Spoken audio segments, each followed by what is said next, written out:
I'm with Dr. Alberto Segre, who's the head of computational science at University of Iowa, and will offer many examples of computational epidemiology. Thank you for doing this presentation. That was my pleasure. Good afternoon. My name is Alberto Segre. I'm the professor and chair of computer science at the University of Iowa, and I'm going to talk to you today about some recent research work in my computational epidemiology research group, which is an interdisciplinary group of physicians, computer scientists, engineers, economists, and so on, working on problems related to healthcare and public health epidemiology.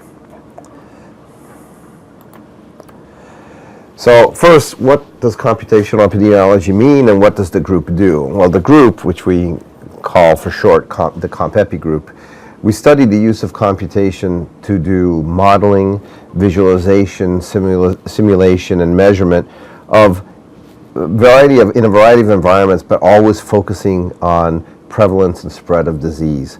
So we're interested in applications like surveillance applications. How do you know who's sick, where the sick people are, how many sick people there are? So surveillance is an important aspect. Simulation of interventions. How can we improve healthcare to reduce the spread of infections? So we have a wide variety of items on our agenda, but they all share that we approach these problems computationally. So today I'm going to give you a kind of a smorgasbord of the projects we've worked on. The group's been around now for nearly 10 years. Most of our early work was on healthcare-acquired infections you might pick up in a hospital, otherwise called sometimes nosocomial infections, or just healthcare-associated infections. And we've also worked on problems outside a hospital setting in disease surveillance, or in interventions that you might do in a public health sense to improve the public health. So we'll cover a variety of these projects, but most of the talk today will be on things that we do inside a hospital setting. So just for a moment, I'd like to acknowledge my colleagues in the department. My colleague Phil Polgreen from Internal Medicine and I lead the group together. A number of CS faculty are involved: Octave Kapara, Jim Kremer, Ted Herman, Shriram Pemaraju. We also work with an economist in pharmacy, Linnea Polgreen, and biostatisticians Joe Kavanaugh. And I'm noticing some names that got left off here: Dan Sewell in biostatistics, and a couple of other faculty who have worked with us in the past. We've had a large number of CS PhD students come through the group, and they've gone on to careers either in teaching or in research, sometimes at industrial centers. We have a few people at Google, for example. Others have started their own startup companies. Some have even sold their startups since then. Others have gone on to postdoctoral positions. And we have a number of current students, both undergraduate and graduates, mostly in computer science or applied math. And we're funded by a number of different agencies at the National Institutes of Health, Centers for Disease Control and Prevention in Atlanta. We get funding from the university hospitals and from Gojo Incorporated, the makers of Purell. So that's the advertisement for today. So let's talk a little bit about some of the early work on hospital-acquired infections. So normally in a hospital, when people get an infection like Clostridium difficile, or they might pick up MRSA, Staph aureus infection that's resistant to methicillin, these infections are normally spread by direct contact with healthcare workers' hands. So mostly the spread of infections comes from a healthcare worker who works with one patient or in one room and then visits another patient in another room, and the pathogen is carried directly on the healthcare worker's physical presence. Now, healthcare workers, you think, how can they make people sick? Well, healthcare workers are themselves healthy, and they're dealing with populations who are not particularly healthy. So while a healthcare worker may be a carrier for some of these bacteria or pathogens, they may not necessarily be sick because they're otherwise healthy. So we have a number of ways of reducing the spread of infections in a hospital. Most notable ones are, for example, washing your hands, or having healthcare workers get vaccinated, flu vaccinations, for example, so they don't make people whose immune systems are already weakened ill with the flu. Healthcare workers wear gowns, gloves, and masks. Sometimes we reduce the ability of healthcare workers to move from one side of the hospital to the other, and so on. So there are all sorts of ways we can change the operations of the hospital to reduce the risk of infection for patients. Maybe the best example of this is to get people to wash their hands more. So we all know how vaccination works. If you have a population of people who are all susceptible to a disease, if one gets sick, they're likely to infect a large number of other people. But if we vaccinate sufficiently many of the rest of the people, then the person who's sick may not come into contact with the susceptible individual, and that will reduce or attenuate the spread of the infection. Well, for hospital-acquired infections, hand hygiene is sort of akin to vaccination. When a healthcare worker washes their hands and removes any pathogens they might be carrying from one person to the next, it fragments the ability of the pathogen to move across patients, and so it reduces or attenuates the spread of disease. So hand hygiene is probably our best protective measure in use today in a hospital, but surprisingly, the prevalence of hand hygiene or the adherence of hand hygiene for healthcare workers is typically less than 50%. So when should healthcare workers wash their hands?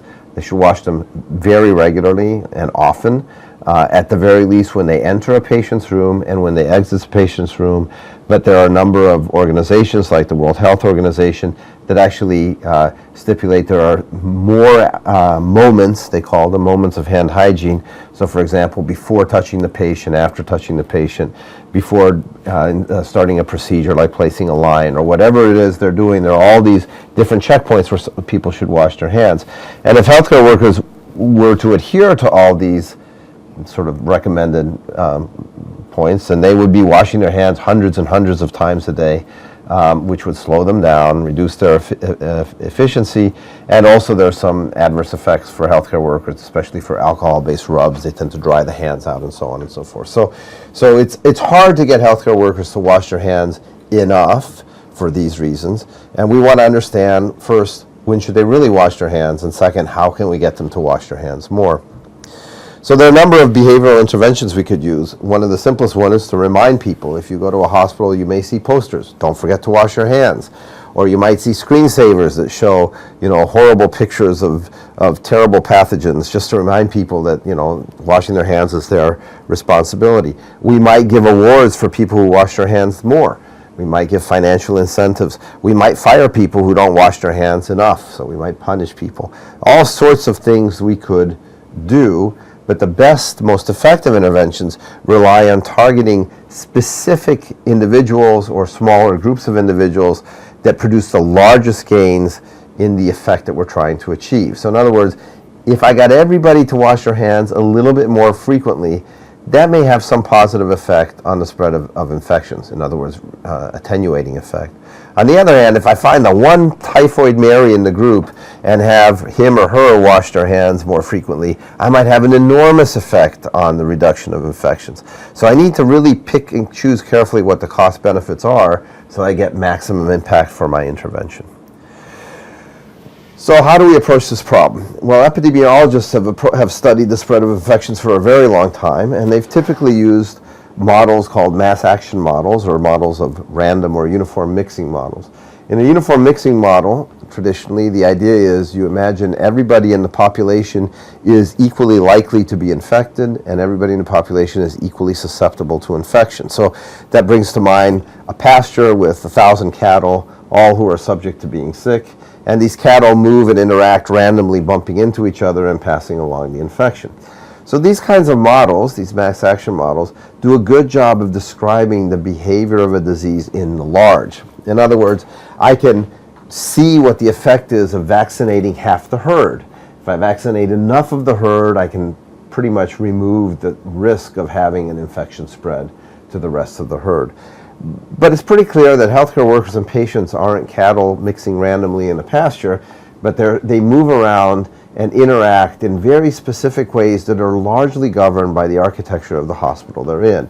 Healthcare workers are assigned to units, they service certain patient rooms, patients largely stay in their room and might migrate to other rooms when they go to a step-down unit. They might be moved for testing and then moved back to their room. We might have therapists come into the room for respiratory therapy, for example, and they'll see one patient after the other, but they won't see every patient. So we really, in our group, the perspective we have is we really need to understand the operational everyday sort of real interactions of healthcare workers, because that gives us a better understanding of the risk of how disease spreads. So it's a finer grained understanding. So we started with modeling the hospital itself, because the architectural constraints of the hospital, which is quite large, is 3.2 million square feet. The operational constraints of the hospital actually affect how healthcare workers interact with each other and interact with patients. So some number of years ago, we created a graphical mathematical model of the hospital, starting from CAD drawings of the hospital floors. So there's the full set of plans we obtained in, I think it was 2009. And we took every room in the hospital. There's a little piece of, I believe, the second floor or third floor, and we marked it up into room-size segments. And then we digitized this to create a graph where every red dot or node or vertex of the graph is a room or a section of a room, and every blue edge or line connecting vertices is a pathway from one room to the next. So a door would get a blue line going through the door. And because things like hallways can be thought of as a long series of rooms, you can see that that's actually broken up into small room-sized segments with long lines that go down the hallway. So this model gives us an idea of the connectivity of the hospital. It's a very nice way of encoding, for example, that to go from one room to another room across the hall is fairly close, but to go to one room on the second floor to another room in another unit on the 8th floor, that's actually very far away. So we now have sort of relative distance in terms of these graphical models. Here's a picture of our graphical model overlaid over the current University of Iowa hospitals. Actually, there's a piece missing here. The addition's not shown. The Children's Hospital isn't shown either. We haven't actually had the plans for that yet. But you can get an idea of the level of detail we have of the hospital architecture and layout. Okay, so starting with this sort of computer model of the hospital space, we add on top of that hospital space, we add information about healthcare workers and how they move around the hospital. So we started by collecting about 20 million electronic medical record login records from about 17,000 machines and 5,000 rooms for a 2-year period from 2006 to 2008. And if you think about it, every time a healthcare worker logs into the EMR, we know where they are and we know who they are. And because the EMR contains patient-protected information, an idle system logs the user out after a very short interval. So a nurse, for example, moving around the hospital is likely to log in 30, 40, 50 times a day. And so we have sort of 50 checkpoints telling us where he or she is at various points during that day, and we can sort of get an idea of how they move around the hospital. On top of that collection of data, we add admission, discharge, transfer data for about 300,000 inpatient hospital stays from between 2003 to 2013. Actually, I believe we're up to 2016 now. And this contains information about the patient, their age, their diagnoses, what they're in the hospital for.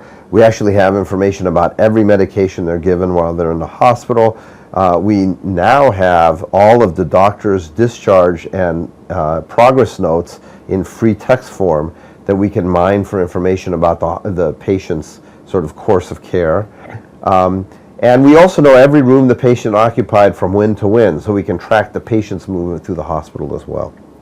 So these data, when taken together, give us a sort of a complete picture of the hospital and give us a very rich environment to study healthcare problems, especially the spread of infections. So in this picture, you're actually seeing the ER diagram for the database that we constructed from these diverse data sources. It was a reasonable amount of work because the data had to be de-identified, had to be scrubbed, had to be fused together from different sources, cleaned up, and so on. So now we have this big hospital data picture for 10 years of data. So the first question we want to know is, how well do these data really describe operations? Is there information in these data? So one of the things we did, this is with Chris Halati, a PhD student from computer science who's now at Google, we tried to understand, could we model a particular given healthcare worker based on their logins over time? Could we build a statistical model of where they're likely to be? And what you're seeing here is a snapshot of the second floor of the University of Iowa hospitals and clinics, and the colors of the snapshot represent where pediatric staff, meaning doctors, nurses, occupational therapists, support staff, and so on, who belong to the pediatrics department where their logins occurred. And if you look at this, and if you're familiar with the hospital structure, you'll see that the bright red part in the middle corresponds to the pediatric unit, or the old pediatric unit, which has since moved. This is actually 1 month of data in March of 2007, and the pediatrics unit has since moved. And you'll notice that over on the right, there's one little bright red spot, which is, I believe we looked into that because we thought it was an anomaly, but it's like a clerk who does billing for pediatrics, and they belong in pediatrics, and they're always logged into the system from that office, and so they get a red spot there. So this picture should convince you that there is real data associated with this sort of hospital database that we can use as a substrate for our exploration. Now, you recall we talked about the cattle mixing randomly in the pasture, and we said that healthcare workers don't mix randomly. So what we would like to do is we would like to build a graph model of how healthcare workers do interact. And here are 3 examples of models that were inferred or imputed from data in our Fuse database. And how do we build these models? Well, every dot, every vector, and every vertex in this graph represents a single healthcare worker. And the edges between healthcare workers represent when 2 healthcare workers were in close proximity over time. So from the same data set, and I forget, this is 22 months of data, and it's a subset of the healthcare workers. There are about 15,000 healthcare workers at the hospital, so this is a subset of several hundred. What we did is we looked for any 2 healthcare workers who logged into the EMR within a few rooms of each other, within a few minutes of each other. And as you move from left to right, we relax those parameters. So at the left, it's anybody who's logged in next to each other within 1 room, so in the same room within 1 minute. And over to the right, it's within 5 rooms distance over 30 minutes. So these graphs show different densities, but really represent sort of the same phenomenon. And we can use these contact graphs then, they're called contact graphs, models of how healthcare workers interacted in that 4-week period that we're looking at. We can use these to drive simulations. And here's an example of a kind of problem we would solve. So in 2011, Don Curtis, again a CS PhD student who's also now at Google, studied vaccination prioritization strategies. So the question here he's trying to answer is, if I'm faced with an influenza vaccine shortage, as they were at the hospital some number of years ago, who should I vaccinate first to have the maximum impact? Should I vaccinate all the nurses first? Should I vaccinate the doctors first? Should I vaccinate the unit clerks first? Those are the people who handle the records. Should I vaccinate the support care personnel, people who distribute meals? What's the biggest bang I can get for my vaccination buck? And Don suggested a very novel strategy that said to understand who the healthcare workers that have the most impact on the spread of disease are, just put pedometers on everybody. And the healthcare workers who move the most, those are the healthcare workers you should vaccinate first. So what we're seeing here in these 3 graphs, each graph corresponds to a different density of graph from the previous page, but they all show the same trends, are 3 different vaccination strategies. So on the very right, the red line represents a strategy for vaccination that basically says vaccinate people at random. If you have 50% vaccinated for half the healthcare workers, choose half of them and vaccinate them at random. And the middle line represents Don's strategy, which is the pedometer-driven strategy, and the line to the left represents the best possible strategy you can have. It's sort of the omniscient strategy, which we can only calculate after the fact. It's not available to us as a prediction, only as an analysis tool. So what you're seeing here is the x-axis, the horizontal axis, represents how much vaccine you have from 0 to 100%. And the y-axis, or the vertical axis, represents how many people are likely to be infected. So you can see at the 0 point, if I have no vaccine, then I'm going to have a certain number of infections, predicted infections in my simulation. And as I vaccinate more and more people, that number of infections goes down until I reach a point where it drops precipitously, essentially to 0. And that point, for epidemiologists, is called the herd immunity point, where I've vaccinated enough cattle that 2 susceptible cattle are unlikely to encounter each other in practice. But these are not cattle roaming uniformly at random. These are actual healthcare workers moving around in the confines of the hospital and with all the constraints imposed by the hospital architecture. So you can see that the middle strategy, the pedometry-based strategy, as you get denser and denser contact graphs, does almost as well as the omniscient strategy, which we can't really implement in practice because, again, we only can decide who we should have vaccinated based on who got infected, and we won't know that a priori. So this simple strategy of getting people who move the most vaccinated first has a very high payoff and is an insight that we can get from the kinds of mathematical and computational simulations that we do in the group. Okay, so that was the state of the art in about 2011, 2012, but we realized we should be able to do better if only we had better information, finer grained, more precise information of where healthcare workers are rather than just their 20, 30, 40, 50 logins a day. And so in about 2012, we started working with Professor Herman in our department to build a wearable set of wearable sensors that we could use to actually measure directly the interactions of healthcare workers with one another and with patients. And I'll let you read the slide on your own, but let me show you some pictures. The idea here is that we instrument every healthcare worker with a small wearable computer that every 13 seconds wakes up and broadcasts a packet over the radio packet. And all the other people in their proximity, their wearable computers capture that packet and say, oh, at this time I was near so-and-so within a few feet of so-and-so.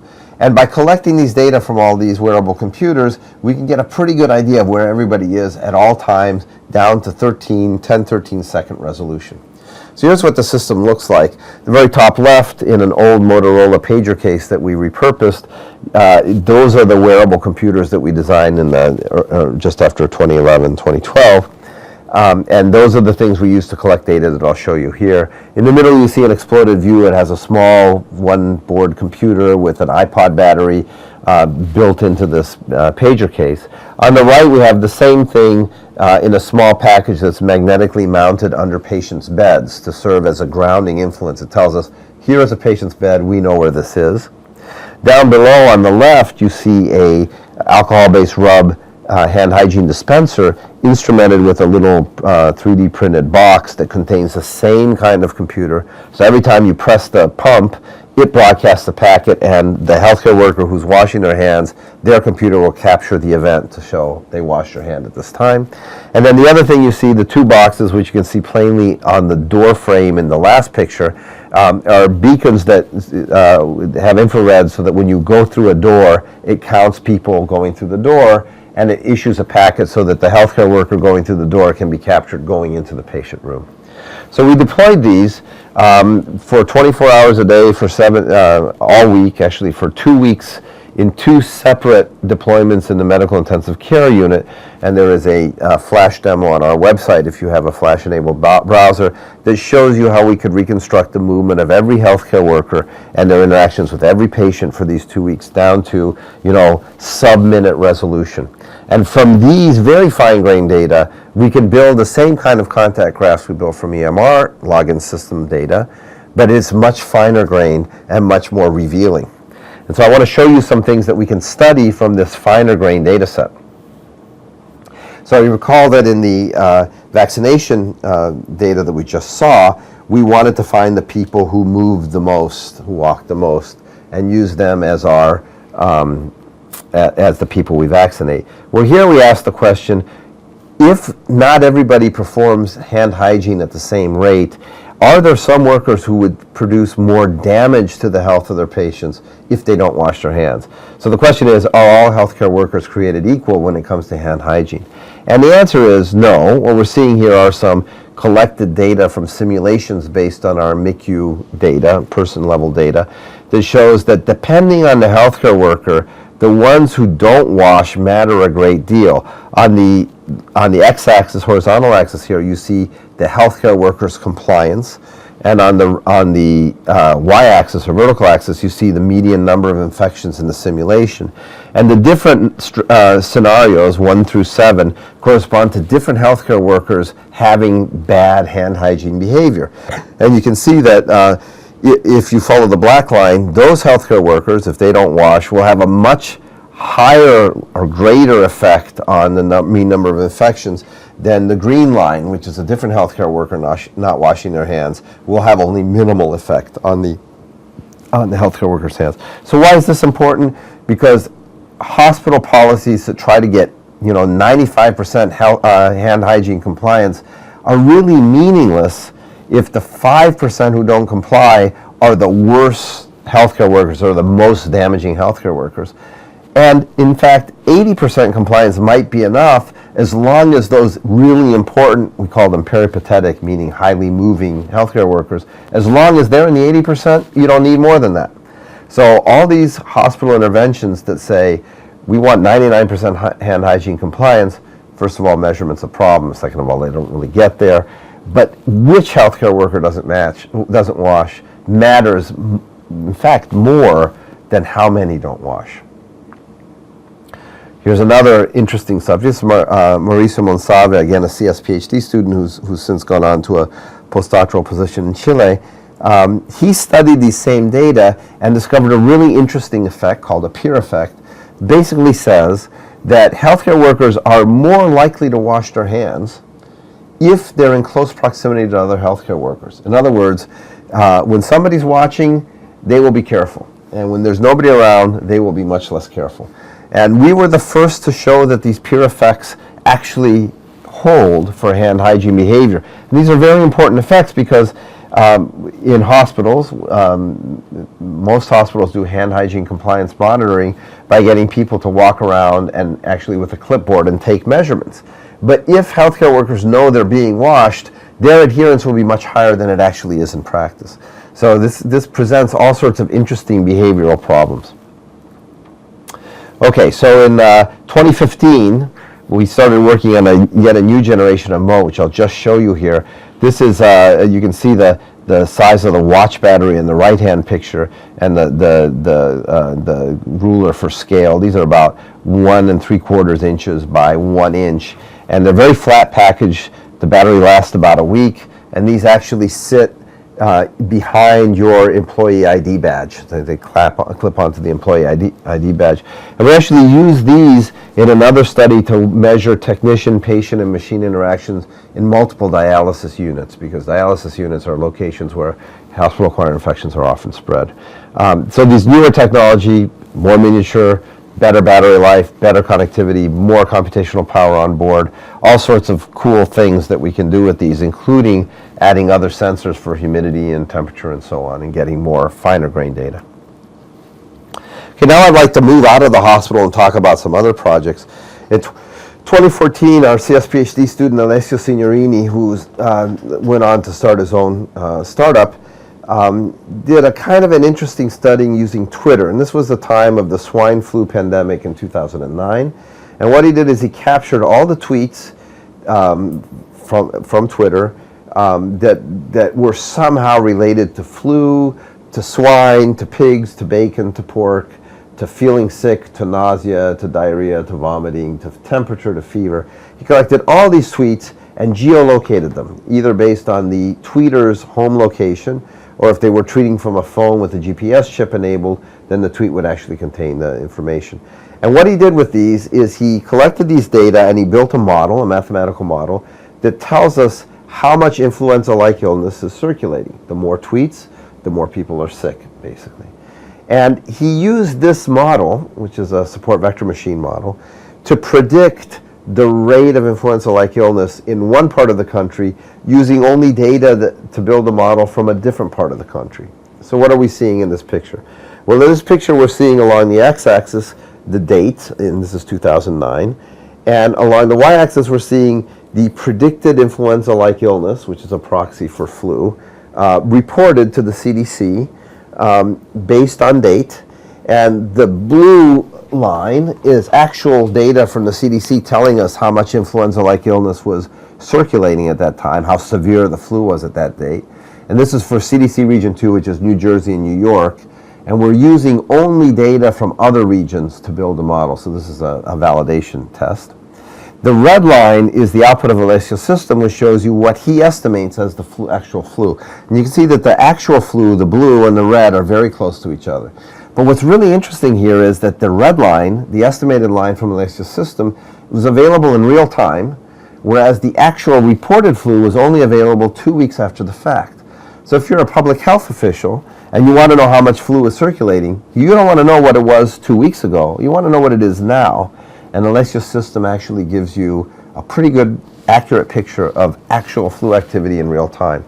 And this paper won the Robert Wood Johnson Foundation's Healthcare Paper of the Year award. I think it was in 2011 or 2010.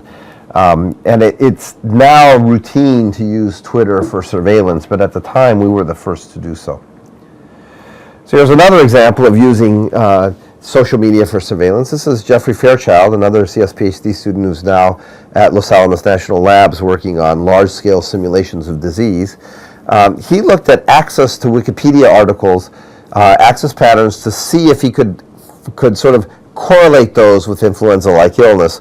And what you're seeing here is about 6 years of data showing that influenza-like illness and Wikipedia access patterns used to drive a model correlate very closely. Now this should not be too surprising. It's the same phenomenon that used to drive Google flu trends, and before Google flu trends, the Yahoo paper on flu, on predicting flu from lookup patterns. But this is a lot more robust than flu trends was. We know that Google flu trends has since given some very bad readings over time because it's not a particularly good model to use. Whereas when you're hunting for Wikipedia, you really want to learn about influenza-like illness. You want to know about the flu. When you type random search patterns into Google like, I feel sick today, you may not be asking about flu, so it's not as predictive as Wikipedia regression. Jeff in his PhD thesis went on to show that even for things like Ebola, Wikipedia edit patterns are very predictive of the number of cases of Ebola, and he showed this in the West Africa outbreak about 3 years ago. He also showed how you could use access patterns to the different language versions of Wikipedia to forecast influenza-like illness, for example, in Sweden. If people are looking at Swedish influenza pages, then maybe that means there's influenza in Sweden. And he showed that that correlated to real values in practice. Now here, Jason Fries, who's now a postdoc in the Stanford Moby Lab, he studied the use of Craigslist ads on the Men Who Have Sex with Men website. This is a website where people go on Craigslist to set up anonymous sexual encounters in different locations. So it carries implicitly a lot of geographic information. And Jeff was interested in understanding, is there other information embedded in these very short Craigslist ads? We did a number of things with these data. So one of the things we did here is we studied things like, there's a phenomenon in this population called serosorting, where people who know themselves to be HIV positive will state that they're HIV positive and try to find partners who are also HIV positive to attenuate the spread of HIV. So this serosorting is a sort of a social phenomena. And Jeff wanted to know if the disclosed rates of HIV were actually consistent with the geographic rates of HIV. So what you're seeing here is you're seeing a plot of self-disclosure per 100,000 messages in Craigslist versus actual HIV/AIDS rates per 100,000 of population for a number of different cities. And the larger circles mean that there were more data or there are more people in that city. But you can see they basically assort along the X equal Y line, so there's a very distinct correlation here. By the way, all of these findings that I'm going to show you are based on a corpus of 136 million Craigslist ads. This is a lot of data, and each ad is more than 140 characters. It's a short paragraph describing the kinds of things or sexual behaviors that people are seeking. So there's a lot of information in these ads. Here's another picture that should show you one of Jeff's results were that if you look at the text that the ad contains, in other words, what behaviors is the ad asking for? Are they asking for party and play, which means sex, are looking for a sexual encounter that has drug use associated with it? Are we disclosing HIV? Are we disclosing racial preferences or sexual practice preferences? And we wanted to see how well those behavioral things corresponded to real data. And what we see here is we see the rate of, say, HIV self-disclosure per 1,000 messages. You can see in the San Francisco area is very high. That's what the red means. And in other parts of the state, whereas in the more rural parts of the state, the self-disclosure rate is lower. We can see that party and play requests corresponds to areas with high HIV prevalence. So a lot of information that's geographic in nature that's embedded in these Craigslist messages. And by the way, the Craigslist messages, if you use Craigslist, you know that you post on the LA Craigslist board, but that in the message text itself, you may specify a city, a street corner, a location, a neighborhood. And so we had to build text analysis tools that would extract this information and geolocate the ad to a very high degree, down to the city block in many cases. So we had very fine-grained geographic control. And I want to point out that this really evokes our original discussion of the hospital, where mixing of people is limited by the architectural constraints of the hospital. Space matters. It also matters on the regional and state level. Okay, about a year ago, our group was involved in forming a new research center called the Innovation Lab. It's kind of a skunk works for healthcare, e-health experimentation. This is funded by the University of Iowa Hospitals and Clinics. It's part of the Signal Center, which is an e-health initiative in the hospital. And we now have full-time staff, all hired from our CompEpi group graduates. And we explore digital healthcare solutions and try to prototype these in the hospitals to see if they have real effects on patient behaviors, patient health, and whether they're cost effective. So we're looking at a couple of projects here using new sensor systems. So let me show you some of these projects. So you remember one theme was going from EMR records to these wearable computers. We now want to know not what happens at the level of a room, we want to know what happens inside the room. So for example, when the nurse stops at the door to check to see if the patient is sleeping, does that qualify as entering the room? Should she wash her hands or not?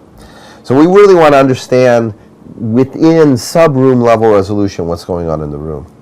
So again, with Professor Jim Kremer from computer science, we're now using Microsoft Kinects to track healthcare workers in the room.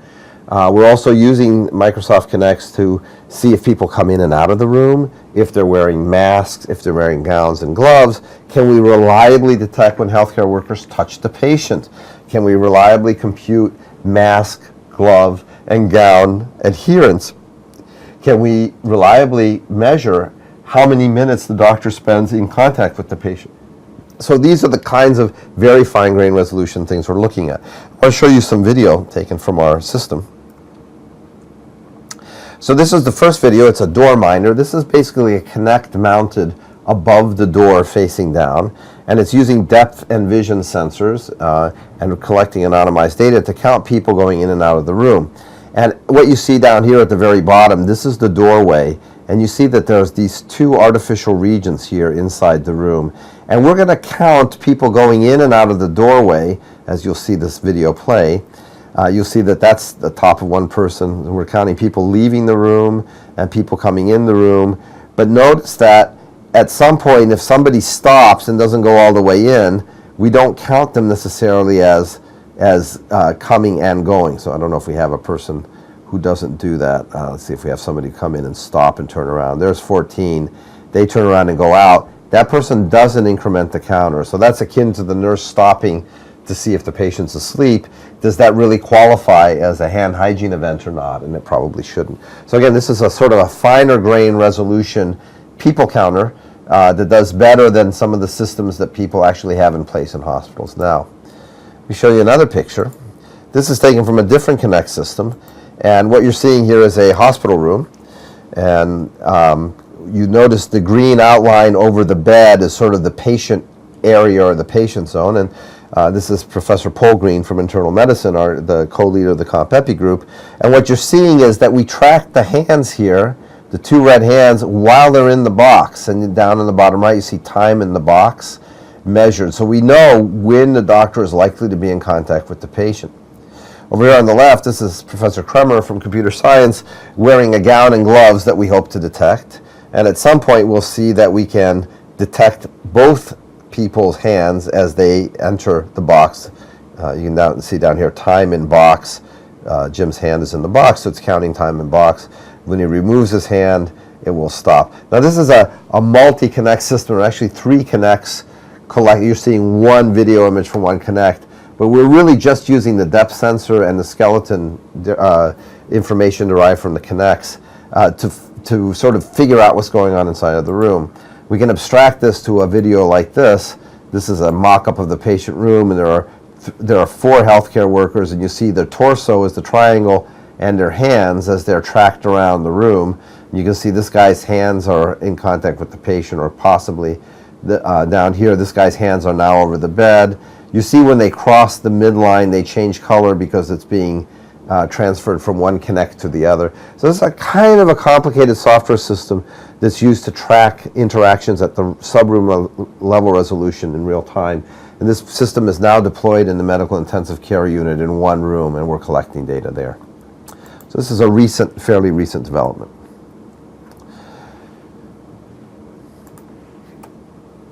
Finally, our group, the Signal Center, is also working on behavioral interventions to encourage healthy lifestyles. We would like to do home health delivered technology, use home health delivered technology to see if people discharged from the hospital are moving. Are they watching TV a lot? Are they sitting a lot? Are they getting up to move every once in a while? Are they exercising? Are they doing their physical therapy? And we have one grant from the NIH which supports a study for pre-diabetic patients to see if they can increase their daily activity and if that will have an effect on their A1C levels and essentially reduce the effects of diabetes or their likelihood of getting full-blown diabetes.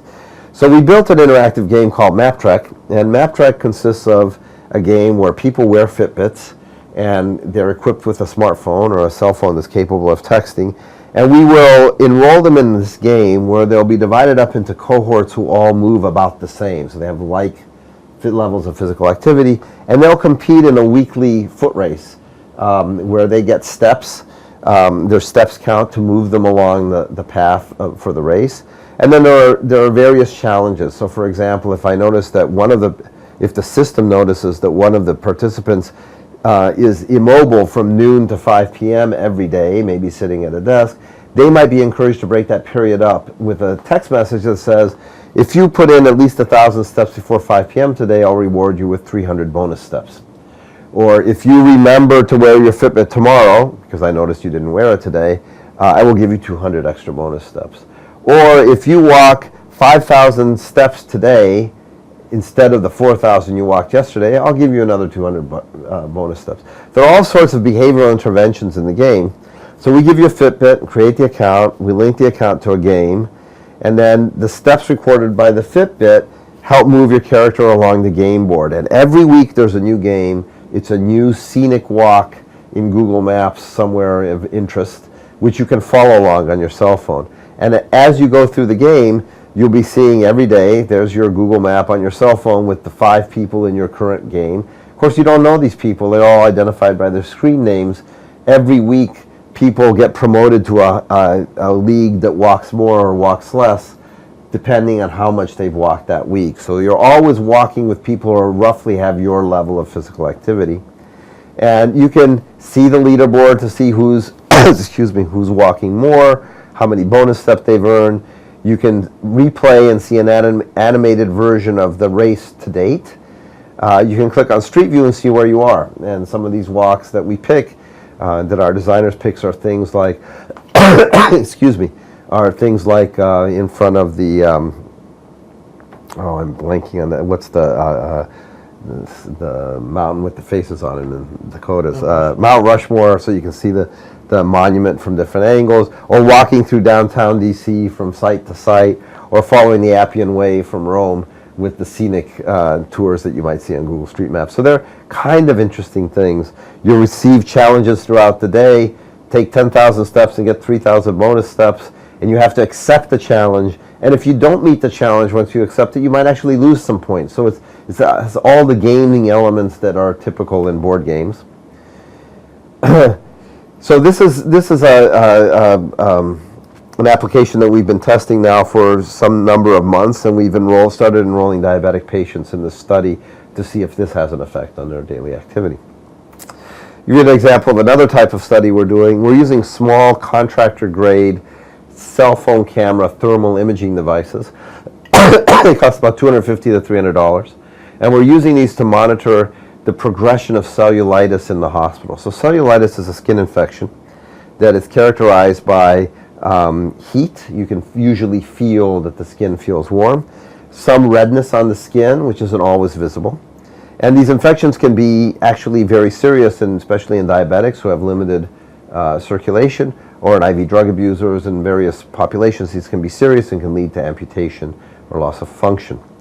So we would like to know, in the past, physicians would track this by feeling from day to day how warm it felt, which is difficult to do now in the age of gloves, but that's what physicians used to do. And they would also take ink markers and mark the extent of the redness to see if it would get bigger or smaller. So we've decided to automate this, and what you're seeing here is a visual image on the left and a thermal image in the middle that's been pre-processed by our image processing software. And on the right you see a measure of the extent of the cellulitis, sort of like a topological map of the heat in the patient's hands. And it turns out that we've designed software that we can run essentially on a cell phone that gives you a good way of tracking even when the redness of the cellulitis is not visible, or even when you can't feel the heat. So here in the second patient, these are taken 2 days apart. This is a patient with cellulitis on the leg. The washer in this picture and the quarter in this picture before are actually used as thermal markers so we can get some size calibration going.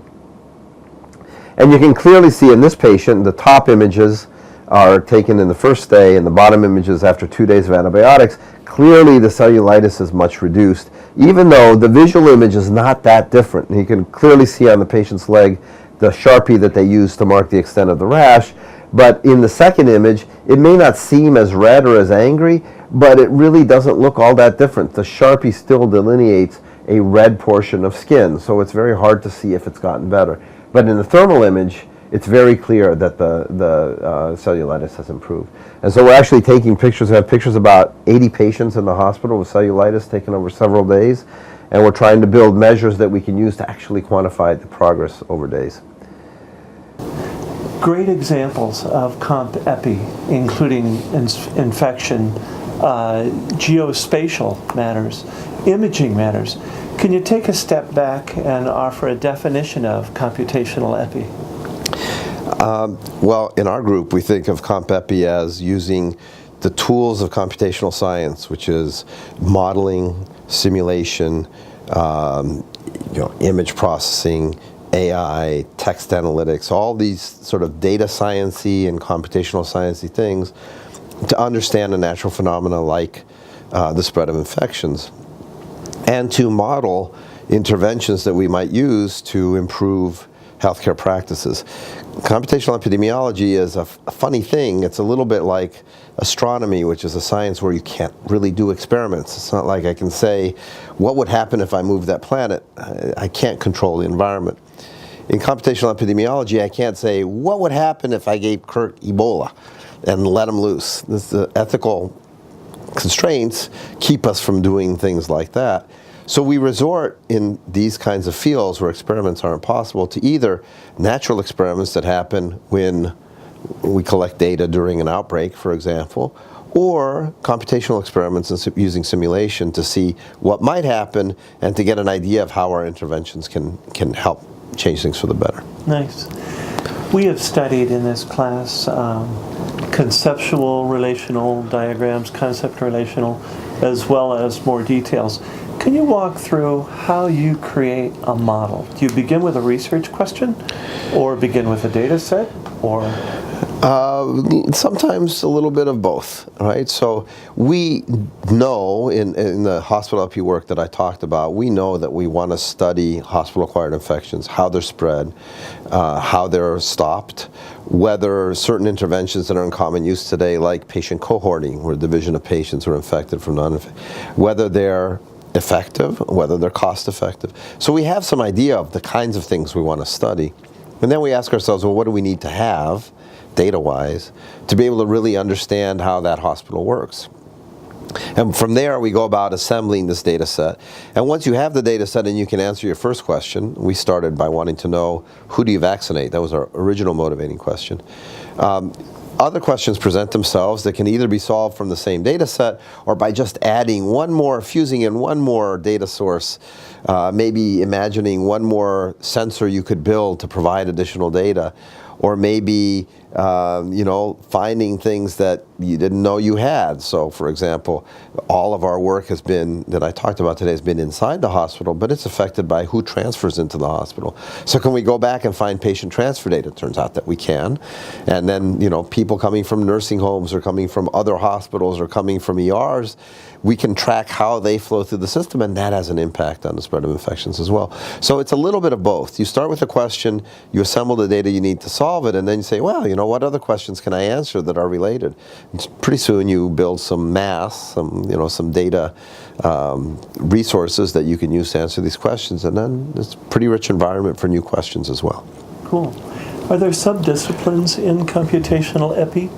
You've demonstrated geospatial, demonstrated health epidemiology and computational approaches, including even imaging. How is Comp Epi as a discipline organized? Well, I don't know if it rises to the level of a discipline quite yet, but we do borrow from a lot of different fields. Obviously from computer science, image analysis, machine learning, from statistics and biostatistics. We work with statisticians all the time. From economics, surprisingly, because people are essentially motivated by, economics is a study in a sense of what motivates people, what incentives you can use to motivate people, and we're dealing with people who make decisions and we want to change their decision making, so economics has an impact. We've worked with geographers, we've worked with a wide variety, certainly almost any sort of doctor you can imagine, whether it's infectious disease physicians like Phil Polgreen, but we've also worked with people who are interested in placement of stroke centers in Iowa to maximize the golden hour, they call it, after a stroke or heart attack, to maximize availability to patients in the state. So we work with a broad variety of disciplines. Everybody brings something different to the table, and questions that you have sometimes require different expertise. Another angle at that is with competencies and skills. You were a part of creating health informatics at Iowa years ago. I was one of his students. And now are heading a program for undergraduate studies in health informatics. And we also have a medical informatics program in undergraduate level now, which is a combination of pre-med curriculum and some computer science as medical schools seek to admit more technically oriented students, more information science-y and computer science-y oriented students. It's turning out to be actually a popular option. Very cool. What skills align, and again, looking at this definition of computational epi, what skills align in your training or you expect students to have upon graduation to be proficient at Comp Epi? Well, again, there are different sort of views of computational epidemiology. I wouldn't expect a student, so for example, we have a recent graduate from we have an affiliated group called StatEpi, which I'm not particularly involved in, but Phil Polgreen is involved in with Joe Kavanaugh in biostats. A recent graduate from that group who had a background in health economics and statistics was just hired as a data scientist in the Signal Center. So his skill set are statistics, computation, modeling, and economics. That skill set is a very important one, but it's not the only one. He's certainly not going to work on image processing algorithms for detecting, say, cellulitis or tracking the cellulitis progression. And that kind of student would typically be a computer scientist or perhaps an electrical engineer. So the different skill sets take on different parts of the field. And I think one of the fun things about the Comp Epi group is it is inherently interdisciplinary. You don't just work with a lot of other people like yourself, you work with people who bring different sets of skills to the table. Where can a person learn more? Perhaps journals, books, websites? Well, there are a couple of websites, certainly our group's website, which is compepi.cs.uiowa.edu. A bit out of date now, but it will be updated shortly. Journals, so our group publishes a lot in journals like Infection Control Hospital Epidemiology, ICHE, You'll find comp-epi-ish papers in the American Journal of Public Health, in JAMIA, and the sort of standard journals. You'll find them spread out here and there. Of course, we forget when I was in grad school years ago, we didn't have the web, and we didn't have Google Scholar, and so maybe the best way to learn and to see what's actually going on in the field is to do some searches and find the principles in various groups, and go to Google Scholar, look up some recent papers, and track the references the old-fashioned way, but just do it much quicker. Anything else for the benefit of students viewing this and maybe taking on studies with CompEpi? I think it's a cool area. It's an area where the things that you do can actually have immediate impact. So answering a question like, who do we vaccinate first? That's a very practical, operational question.